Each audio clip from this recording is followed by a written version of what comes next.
All right, guys, welcome back to the channel. We got Mark Baker here.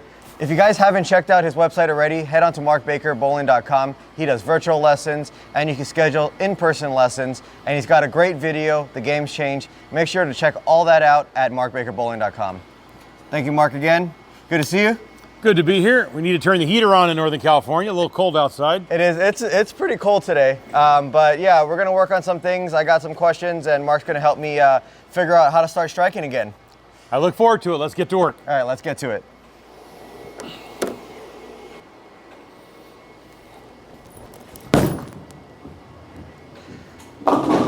So how much are you bowling two-handed compared to one-handed? I'm bowling like 90% two-handed now. Are you really? Yeah. You've made the change. I've pretty much made the change. I bowl every Tuesday night. I bowl two-handed. Yesterday I bowled a 5-gamer two-handed. So yeah, it's wow. It's a thing.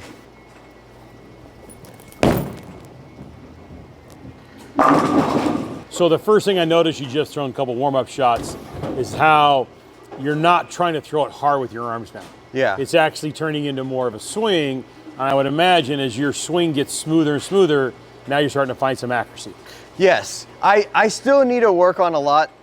I still feel like I'm inconsistent, and that's like one of the things I wanted to work on today, or ask you like how to get more consistent. But like you said, I do notice that I feel like I am using my legs a little bit more. Right. And yeah, I'm not noticeable. Pulling it down with my arms. Your arms aren't quite throwing, they're not throwing your body around so much. Do it again. Yep. Hey guys, sorry for the interruption, but on May 12th and May 13th, Mark Baker will be coming here to Bel Mateo Bowl. And if you want to get lessons from him, check out the Pro Shop's website at Bay Area Pro Shop on March 26th, and we'll be dropping the link so you can get signed up there. And guys, don't forget to hit that subscribe button and turn on those notification bells so you don't miss any new future videos coming out. Back to the video.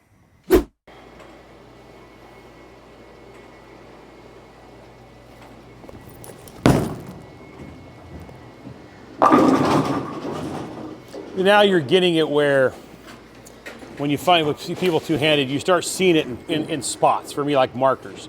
Now I see it here. More importantly, I'm seeing it here, and your right leg's loaded and your hands are behind you, so that lets you get through it without your body doing a lot of work. Most bowlers, when they pull it back and they pull it down, that's when their hand comes around it, the ball bumps from their ankle. But now that you have more of a swing and you're waiting out on your pivot foot, better timing, so now I'm seeing that smooth release. So now you get the benefit of the rev rate and the benefit of the ball shape, but it looks more and more like a one-handed bowler. Yeah. So it's smoother. Right. It just feels like, you know, I am a lot more looser. Like I feel like before I was like pulling it down this way. You were forcing it. Yeah, yeah. And like everybody's trying to find ball speed when they first start two-handed. The hardest thing to have is ball speed because the length of your backswing has gotten appreciably shorter.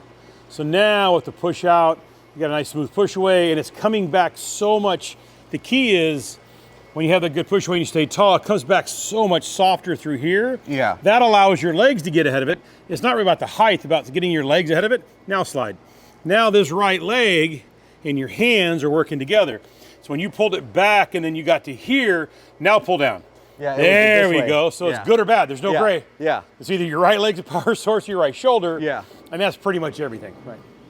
It's just like a lot of other sports, right? You're trying to create like, what's that called, that lag, right? You want that lag, just like in golf. When you're here, you want to create lag, or in baseball, you want to create lag. I think that the best I've ever heard explained is Bill O'Neill, who always says, when I have time, I'm in time. So what we're doing is creating more time for you to do what you want on the bottom of your swing by your timing, because your legs are ahead of your swing. And because there's two-handed and your left hand's attached to the ball, so it restricts the height of your backswing, it's imperative that the swing goes back slow to let your legs get ahead of it without running. If you run, then you got to hit the brakes. Then you take your legs basically out of it where you're supposed to be using them. So that's why it's very noticeable. I like it a lot.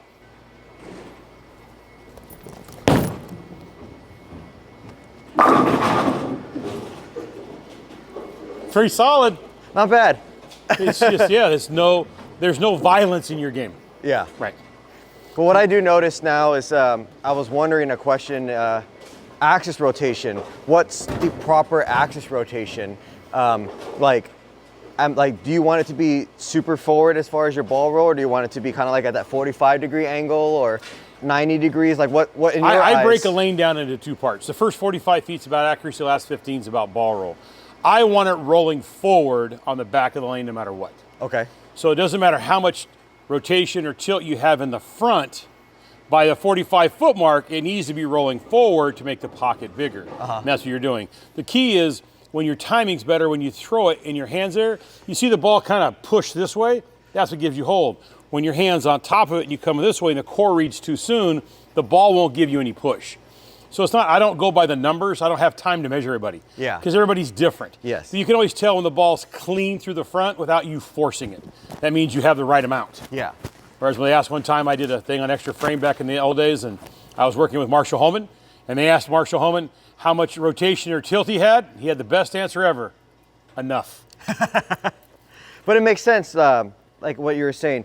If I'm on top of it, right? It won't push. It won't push, and the core is gonna lay down early. Right. And essentially for you folks at home, in as far as axis rotation, what that does is that'll create even more axis rotation, so the core will definitely want to be started and engaging a lot quicker. So we want that core. That's why two-handers always complain there's just never enough oil. Yes. Correct. So your hands, stays behind it. You get the ball on the lane, and you add that rotation. To me, it's about always adding rotation later and less.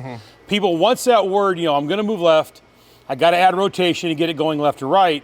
Once people say that, to me, it becomes the most important part of their game, because they start, whether it's one-handed or two-handed, they start trying to add the rotation too soon. And the key is to adding rotation less and later, because you got to get it accurate for 45 feet before all the cool stuff happens. If the ball's not in a very specific spot at 45 feet, it doesn't really matter what your rotation, what your tilt, what your rev rate, what your ball speed is. If you don't have the first 45 down, the back 15 is irrelevant. That's very true. Because we're trying to hit our target. But then, because you're doing it right, when your hand's doing the right thing with the no thumb in it, and you get your ball to face up the right way at 45 feet, now what happens when anybody does it, one-handed or two-handed, your pocket gets appreciably bigger. And when you do it wrong, the pocket gets tighter. So what we're trying to do is make your pocket as big as possible, which has been proven by the big three. Yeah. Belmonte, Simonson in the last couple of years.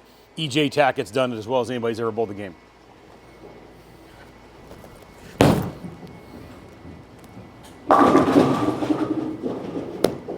See, the accuracy is so much better. More consistent. And your speed control is so much better. So when your ball makes that move, it's the same move every time. That's the biggest difference I'm seeing, is your ball's reading the lane the same way every time. And it's not like overly jumpy, or it's not just like going too forward, right? That's what Right. you're saying. It's like it's a consistent roll in the front part of the lane, and it's a consistent motion down lane, which essentially makes my pocket wider and a lot easier to control. 100%. Do it again. Making my job easy today.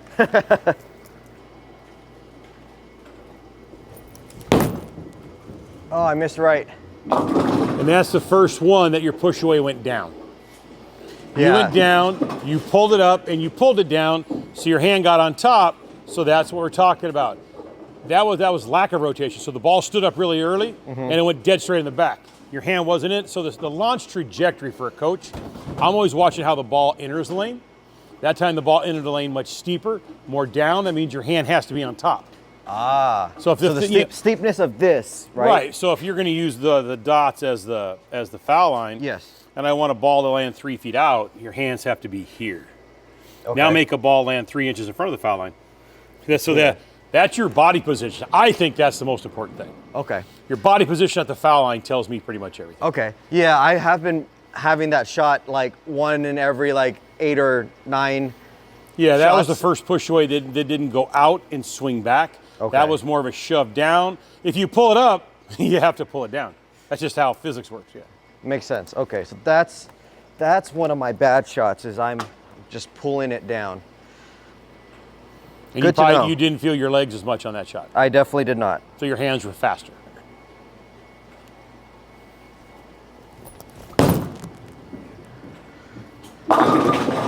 That was fair at best.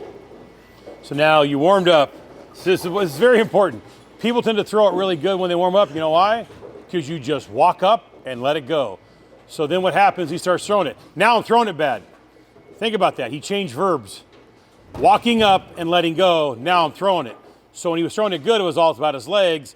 When it's going bad, it's all about his arms. Doesn't work that way. So all that's happened is this has gotten quick. Yeah. So now get this one out here, get a little smoother coming back. Let's see if we get a better shot. Once Nice ball and reaction round. goes away, everybody focuses on their hand. The reason being, because when the ball comes off your hand last, all your feel's in your hand, so we tend to blame our hand for all of our misses. I got news for you. It's never your hand's fault. Your hand's trying to fix something you did wrong somewhere else in your approach. That's why the good shots feel so easy and they feel like you didn't do anything. Why? Because your hand didn't have to fix anything you screwed up earlier in the approach. But you just did example. Your hand got quick 2 times in a row. Yeah. Previous 3, your hand was soft. There you go. It's never your hand's fault. Completely different swing. And the ball like pushed. The whole video is right there. But that's how bowling works. Because we always want to blame our hand, because that's what's the most talked about. I'm not a big, I am on YouTube with the cleanup crew, with Josh. I don't spend a lot of time on YouTube looking at other things at all, hardly. But when I do, it seems to be everything's about rev rate, everything's about power, everything's about the yo-yo release and all those things. Do remember what we talked about here, getting his hand to do one specific thing. The 2 shots he missed wasn't because his hand didn't do any of those cool things. The 2 shots that missed because his ball wasn't at the right spot at 45 feet. So when I look at the videos online, it seems about 100% of the videos are about release, but if you break a lane down, 45 feet's accuracy, 25 feet, 15 feet is the shape. So in essence, 75% of the video should be about accuracy, only 25 about rev rate. But then you guys won't watch, so we talk about rev rate. That felt so much better though. That is definitely, I was always wondering why that bad shot happened every 8 shots, and it makes sense. I'm just probably super excited, or just Your body balance wasn't as good at the foul line, so your hand tried to fix it. So one was in over the top, and one you kind of came up out of it and whiffed it. Yeah. All the good ones, your body balance is a different position at the bottom of your swing. It seems to me like the most common place when I coach at my place at Westpac, no matter you're one-handed or two-handed, when you throw it, when you slide, when the ball gets here on slow motion, at the end of your toe, the ball's hanging on these 2 fingers, whether it's with the thumb in or thumb out, and your chin and your knee are on the same plane. That automatically puts your hand in the same place. I see people moving their head around a lot. Your head controls your hand. So if my head facing the camera here, if my head's up, and I throw the ball, my head never moves. I can put my hand in the same spot every time. So let's just watch my head go down 2 or 3 inches to the down. My hand comes over the top. Or if I get here, my head goes up, my wrist breaks back. So when he controls his head because his lower body's involved, it puts his hand in the same spot every time. So that lets his accuracy show up. But what he sees is that shape on the back of the lane. I get it. I threw a few strikes in my time. I get what we're all trying to do. But you have to understand the first 45 feet to make the back 15 feet work. And also, like, if you can control that first part, that, like what he said, that first 15 feet, that's just going to allow you to have a much easier time to see what the lanes are doing, because so many people focus on what my ball is doing down lane, but they're not paying attention to their accuracy in the front part of the lane, and they're trying to like force it and manipulate their hand instead of just trying to be repetitive and do the same thing. Right. Does that sound right? Yeah. People want to play the lanes the way they want to play them, and usually there's a way to play them, but we all see the lane different. There's no one way to play a lane, because if I bowl with you, I'd be 4 or 5 boards right, my speed would be higher. Same break point, well, we would get there completely different ways. So there is no one way to play a lane. Some people say, oh, the shot here's 12. Okay, it may be shot for 12, but I miss my target by 3 left every time. So I'd be playing 9 to hit 12. So there's all kinds of ways to go down that rabbit hole, but the key is how consistent can you be with your launch trajectory and what your hand's doing to it to get that shape down lane. I think I see that people are so enamored with the shape of it that they spend so much time on their hand that they do too many things with their hand. Your hand's just for adding rotation. Your hand's only responsible for the last 15 feet of the lane. So it's really only responsible for 25% of the shot. Your balance, your timing, your launch trajectory, all those things are very important in the front part, but I get why nobody wants to work on them. Nothing's more boring than working on balance. Nothing's more effective than working on balance. If you can control your head, you can control your hand, and then you get to see all the cool stuff down lane. Yeah, and it feels so much better once I get all those basic concepts down. It just feels a lot more simpler. I'm not thinking about a lot of things, and I'm just focusing on bowling. It has to be easy. Yeah, don't make it complicated like me. Yeah, right, Mark? If people didn't make it complicated, I wouldn't have a job.